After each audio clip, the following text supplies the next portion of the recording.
3।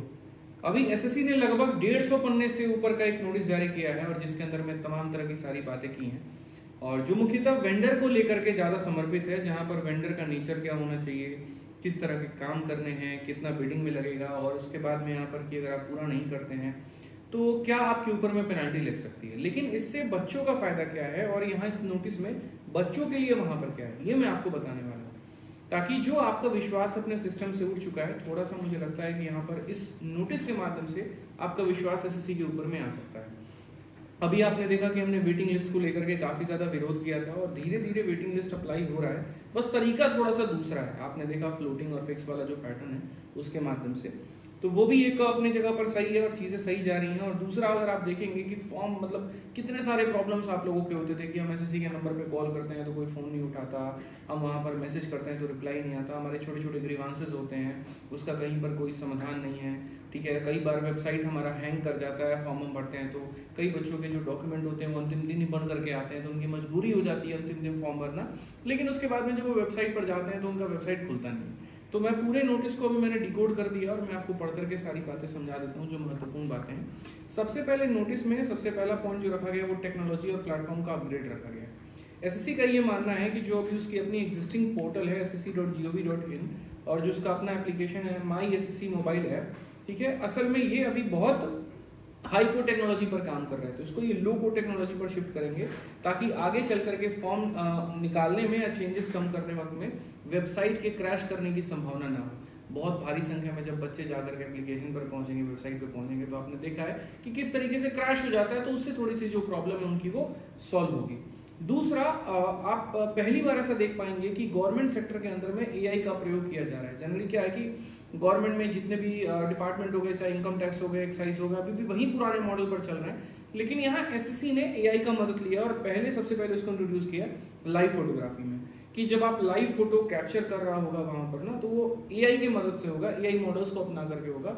इससे थोड़ी सी चीजें और बेहतर होंगी और फॉर्म रिजेक्शंस के जो चांसेस है वो खत्म हो जाएंगे और डुप्लीकेसी भी जो है वो खत्म हो जाएगी, ठीक है। इसके अलावा जो नए मॉड्यूल्स, पॉइंट नंबर जो 2 है वो है नए मॉड्यूल्स और फीचर्स।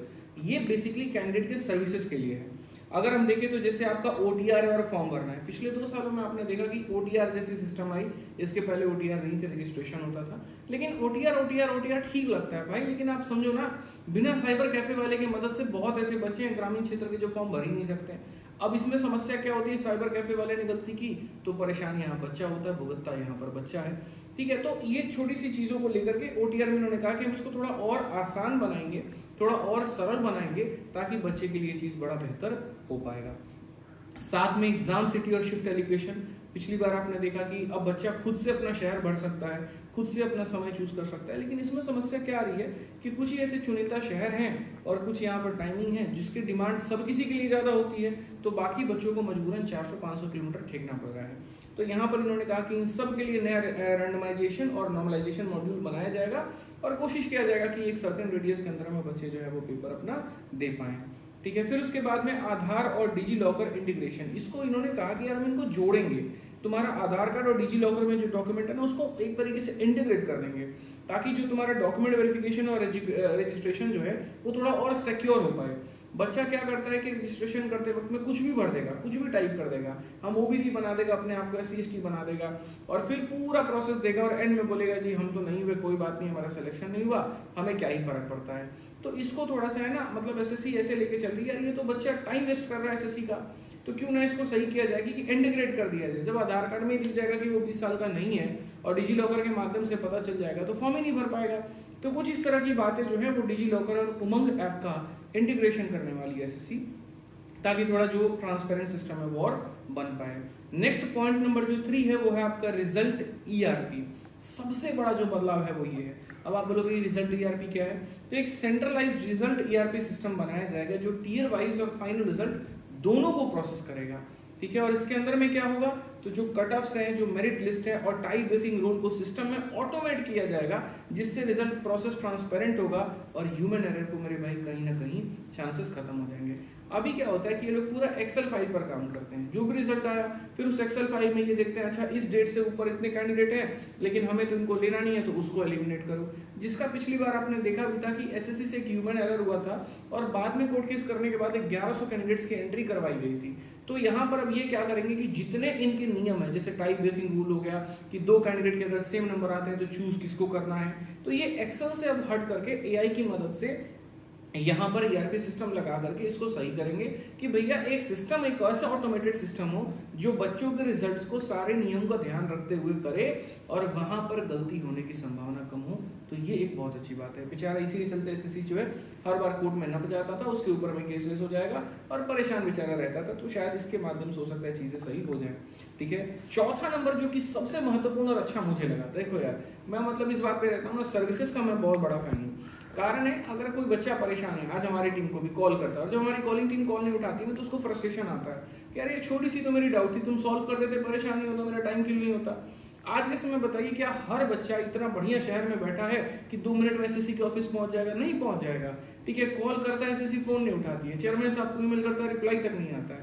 तो इसके लिए इन्होंने कहा कि हम एआई चैटबॉट और हेल्पलाइन ये स्टूडेंट के सपोर्ट में हम निकालेंगे। एक जनरेटिव एआई चैटबॉट होगा, जब भी कोई बच्चा मतलब किसी भी तरह का डाउट पूछेगा तो हमारे सिस्टम में डेटा फीड होगा, उसके आधार पर उसको जानकारी देगा। तो आज के समय जैसे मैं भी हूँ, मैं भी अपनी कंपनी में चैटबॉट अभी अप्लाई करवा रहा हूँ। तो चैटबॉट कैसे चलता है मैं आपको बताऊँ। जैसे मुझे एक चैटबॉट मिल गया, हम उसको हफ्ते भर महीने भर हम उसको ट्रेन करते हैं। हम उसको पहले तो बताते हैं कि देखो हमारे पास कौन कौन से बैचेज हैं, वैलिडिटी क्या है, टाइम क्या है, किस एग्जाम्स के लिए है, और जब बच्चा उसी से रिलेटेड क्वेश्चन पूछता है ना तो वो चैटबॉट उसको सपोर्ट कर पाता है। अभी चैटबॉट में तुम ही पूछोगे खाना कैसे बनता है तो नहीं बताएगा, लेकिन आप फॉर्म के संबंधित जानकारी पूछोगे, जैसे कई बार लोग सिलेक्शन फेज में किसी पर्टिकुलर पोस्ट में क्या होता है, एक्सपीरियंस की नीड होती है और लोगों को ही नहीं पता होता कि यार मेरा मगध यूनिवर्सिटी वाला ये जो लेटर है ये इसमें काम आएगा कि नहीं। तो वो चैटबॉट से तुम अगर उससे पूछोगे तो वो ट्रेंड उसी के आधार पर होगा, तो वहां पर वो तुम्हें सहायता कर पाएगा। ठीक है, और ये मुझे लगता है गवर्नमेंट को बहुत पहले कर देना चाहिए। आज के समय देखिए इतनी बड़ी बड़ी एप्लीकेशन है, स्विगी है, जोमेटो है, ठीक है, आपके ऑर्डर में किसी तरह की परेशानी आ जाती है। जब ये कंपनी शुरू हुई थी ना तो वहां पर क्या था कि टेलीकॉलर लगे होते थे, आपके फोन को उठाते थे, आपसे बात करते थे।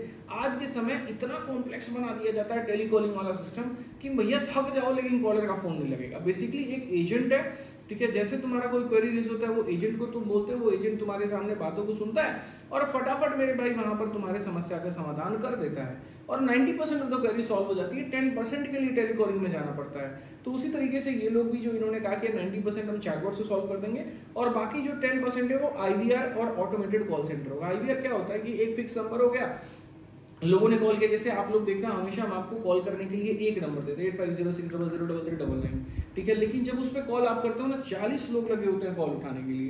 तो आईवीआर डिस्ट्रीब्यूट कर देता है, ये देखता है कौन सा टेलीकॉलर खाली है तुरंत उसके मोबाइल पे ट्रांसफर कर देगा। तो ये लोग भी अपना कॉल सेंटर लगाएंगे, उसके लिए मतलब हायरार्की होगी, टीम लीडर और ये सब करके, और बढ़िया तरीके से वहां पर फोन उठा करके कोई आपकी समस्या को बताएगा। ठीक है, 5वां इन्होंने कहा डेटा एनालिटिक्स प्लेटफॉर्म। ये भी बड़ा अच्छा है कि एक नया डैशबोर्ड बनेगा जो एग्जाम की प्रोसेस, ग्रीवांसेस, अटेंडेंस और रिजल्ट स्टेटस को रियल टाइम पर ट्रैक करेगा। ये प्लेटफॉर्म एसएससी ऑफिशियल्स को तुरंत डिसीजन लेने में मदद करेगा। अभी होता क्या है, मतलब मान लीजिए चेयरमैन साहब यहाँ बैठे हैं और वो बैठ करके ये देखना चाहते हैं कि भैया पूरे एसएससी में चल क्या रहा है, जो सीएचएसएल वाला पेपर हुआ था उसका प्री कब हुआ था, मेंस कब हुआ था, ये कब, ट्रैकिंग सिस्टम नहीं है। ठीक है, अब जैसे मान लीजिए हम ही लोग पब्लिकेशन में काम करते हैं, बुक्स बनाते हैं, तो हमारा ट्रैकिंग सिस्टम है, हमें पता है यार कौन से एग्जाम कब होना है, ठीक है, उसके लिए कौन से सब्जेक्ट के लिए कितने पेजेस की बुक बनानी, तो हमने अपना ट्रैकिंग सिस्टम बना रखा है। तो हमारा काम छोटा मोटा है तो हमारा ट्रैकिंग सिस्टम आसान है मॉनिटर करना, और सीएफओ सीईओ सब लेवल तक हो जाता है। ठीक है, तो ये अब चेयरमैन साहब के लिए बड़ा मुश्किल हो गया कि भैया इतनी सारी परीक्षा हो रही है, ट्रैक नहीं कर पा रहे। तो उन्होंने कहा यार हम डेटा एनालिटिक्स प्लेटफॉर्म, और देखो आज के समय कोई भी कंपनी हो ना, एक डेटा एनालिस्ट का बहुत आवश्यकता होता है। तुम कमा रहे हो, तुम्हें ये नहीं पता कितना कमा रहे हो, तो क्या फायदा कमाने का। आप पेपर कंडक्ट करवा रहे हैं, पूरे भारतवर्ष में करवा रहे हैं, लाखों करोड़ों अभ्यर्थी फॉर्म भर रहे हैं और आपको हर एग्जाम्स का ट्रैकिंग सिस्टम तक नहीं पता कि कहाँ तक पहुंचा, किसका रिजल्ट क्या हुआ। ठीक है, तो वो बहुत मुश्किल हो जाता है ना वो डिसीजंस को लेना, हाई अथॉरिटीज को भी लेना, रिपोर्ट भी ऊपर में करना, तो ये बहुत फायदेमंद हो जाएगा आपको इसको लेकर के। ठीक है, छठा जो पॉइंट है वो है प्रोजेक्ट का टाइमलाइन और फेजेस। हालांकि ये कहने की बात है, अब देखते हैं यहाँ पर किस में अप्लाई कितना होता है। इन्होंने कहा कि हम 3 फेज में बांटेंगे। पहला फेज जो होगा वो 3 महीने का होगा और ये बेसिकली मतलब वेंडर्स के लिए है कि नया वेंडर पुराने सिस्टम की पूरी, मतलब क्या हुआ कि इन्होंने ये कहा है कि हम जो है 4 साल का कॉन्ट्रैक्ट करेंगे वेंडर के साथ में, उसको 2 साल और एक्सटेंड भी हम कर सकते हैं, जिसमें पहला जो फेज 1 होगा 3 महीने का होगा। उस 3 महीने तो हम उसको बताएंगे कि मेरा सिस्टम कैसे चल रहा है, कैसे काम करता है, क्या होता है। फिर अगले 9 महीने पुराने सिस्टम को चलाते हुए नए मॉडल यानी जितने वेबसाइट हो गए, ऐप हो गए, उन सबको डेवलप किया जाएगा। यानी अभी हाल फिलहाल इन्होंने जो है वेबसाइट से .in से .gov किया था, फिर वहां पर हो सकता है कि ये चेंज करें। और फिर जो फेज 3 होगा ना वो 36 महीने का होगा, पूरे नए और अपडेटेड सिस्टम पर एग्जाम को धीरे धीरे ये लोग शिफ्ट करके लेके जाएंगे और चीजें थोड़ी सी सही होंगी। पेनल्टीज भी इन्होंने रखी हैं और तगड़ी पेनल्टी रखी है, लेकिन मैं बताऊं, मैंने मतलब 2-3 वेंडर्स हैं जिनसे मेरी बात हुई है कभी, और मैंने देखा है कि वो पेनल्टी से डरते नहीं है। आप है ना एक दिन का 1 करोड़ भी जुर्माना लगा दो, वो अपने जेब से कभी नहीं भरेंगे, उनका माइंडसेट बहुत क्लियर होता है, तेल तो तिल से ही निकलेगा। ठीक है, तो गड़बड़ियाँ मतलब जो उनके नॉलेज में होती है वेंडर्स के, वो वहीं से सारा पैसा भर देते हैं। ठीक है, अब यहाँ पर तो चूंकि एसएससी है तो पेनल्टी तो रखेगी ही नहीं, तो लोग तो वही डीले करेंगे वहाँ पे। तो एसएससी ने अपनी तरफ से पेनल्टी रखा। उन्होंने कहा कि वेंडर के लिए बहुत स्ट्रिक्ट सर्विस लेवल एग्रीमेंट यानी एसएलएस रखे हैं कि अगर रिजल्ट प्रोसेसिंग में एरर आता है तो वेंडर पर हर अफेक्टेड कैंडिडेट, ध्यान से सुनना, हर अफेक्टेड कैंडिडेट के हिसाब से 10,000 से लेकर के 20,000 तक का फाइन लगेगा। लेकिन ब्रैकेट में एक और बात, मैक्सिमम 2 लाख तक। अब भैया 2 लाख का मतलब क्या हो गया यार, एक बात बताओ, 20,000 रुपए के हिसाब से 10 ही कैंडिडेट का फाइन लगा पाओगे? मतलब ऐसे समझो कि कोई वेंडर है वो रिजल्ट तैयार कर रहा है और तैयार करने में गड़बड़ी हो गई और हजारों कैंडिडेट अफेक्ट हो गए, तो भैया 1000 इंटू मतलब आप समझो 10,000 रुपया लगा दिया, तब तो वेंडर बेचारा उतना कमाया नहीं जितना चला गया।